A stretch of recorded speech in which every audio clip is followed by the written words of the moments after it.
नमस्कार मित्रांनो, आज आपण जाणून घेणार आहोत एका अशा आवाजाची कहाणी ज्या आवाजाने अनेक दशकं आपल्या सुरांनी जगाला मंत्रमुग्ध केले।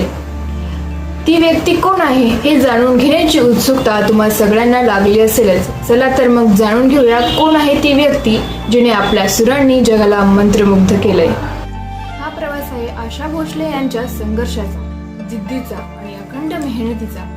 आशा भोसले यांचा जन्म एका संगीतप्रेमी कुटुंबात झाला। त्यांचे वडील दीनानाथ मंगेशकर हे प्रसिद्ध गायक आणि नाट्यकलाकार होते।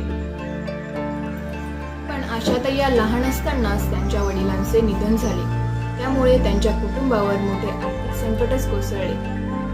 त्यामुळे आशाताईंना लहान वयातच कुटुंबाची जबाबदारी आली। त्यांनी वयाच्या अवघ्या 10 ते 12 वर्षाच्या असतानाच गाणं गायला सुरुवात केली। या काळात त्यांना अनेक कठीण प्रसंगांना सामोरे जावे लागले होते। सुरुवातीच्या काळात त्यांना मोठ्या संधी मिळाल्या नाहीत। त्या काळात लता मंगेशकर हे एक आधीच मोठे नाव होते, त्यामुळे तुलना होणे स्वाभाविकच होते। पण या कठीण काळातही आशाताईंनी हार मानली नाही। त्यांनी छोट्या छोट्या गाण्यांपासून सुरुवात केली आणि स्वतःची एक वेगळी ओळख निर्माण केली।